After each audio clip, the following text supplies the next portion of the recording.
ರಾಜ್ಯ ಸರ್ಕಾರ ಗುಟ್ಕಾ ಬ್ಯಾನ್ ಮಾಡ್ತೀವಿ ಅಂತ ಹೇಳ್ತು ಮೊನ್ನೆ. ಅಂದರೆ 12ನೇ ತಾರೀಕು ಆದೇಶವನ್ನು ಮಾಡಿತು. ಅದಾದ ನಂತರ ಸದನದಲ್ಲಿ ಕಲಾಪದಲ್ಲಿ ಮುಖ್ಯಮಂತ್ರಿಗಳು ಹೇಳ್ತಾರೆ, ಅದನ್ನು ನಾವು ಬ್ಯಾನ್ ಮಾಡಿಲ್ಲ, ಅದು ನನ್ನ ಗಮನಕ್ಕೆ ಇಲ್ಲ ಅಂತ ಹೇಳ್ತಾರೆ.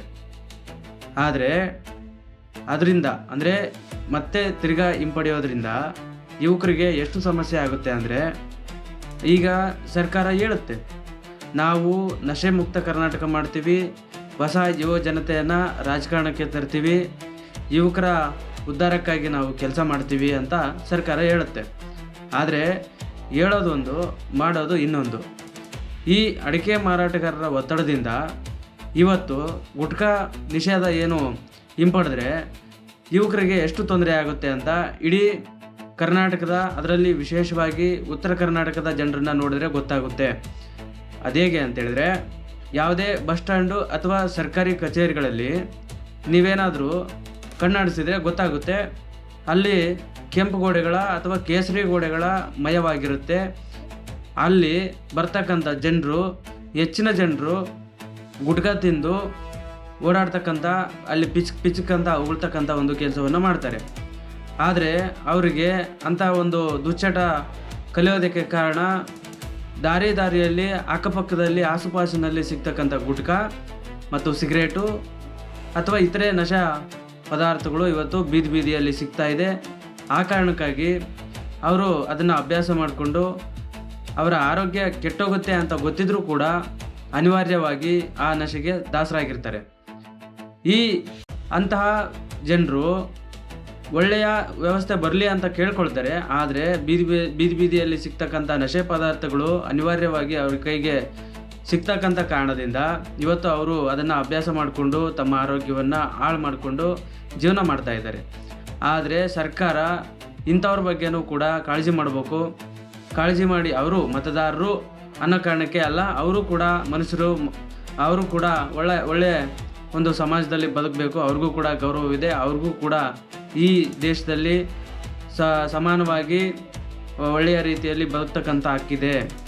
ಹಾಗಾಗಿ ಸರ್ಕಾರ ಈ ಉತ್ತರ ಕರ್ನಾಟಕವನ್ನು ಕಡೆಗಣಿಸ್ತಕ್ಕಂಥ ಕೆಲಸವನ್ನು ಹಿಂದೆಯಿಂದ ಮಾಡಿದೆ.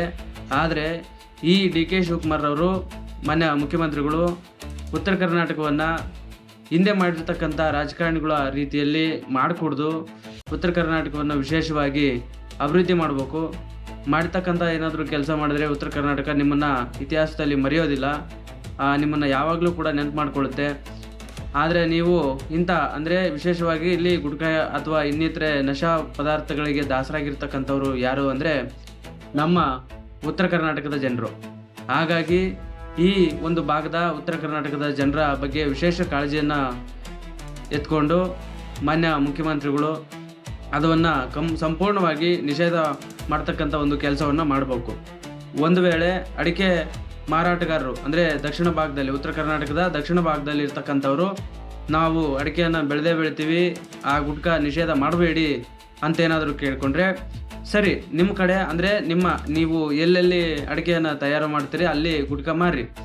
ಆದರೆ ನಮ್ಮ ಉತ್ತರ ಕರ್ನಾಟಕದ ಭಾಗದಲ್ಲಿ ಅದನ್ನು ಮಾರಾಟ ಮಾಡಬೇಡಿ.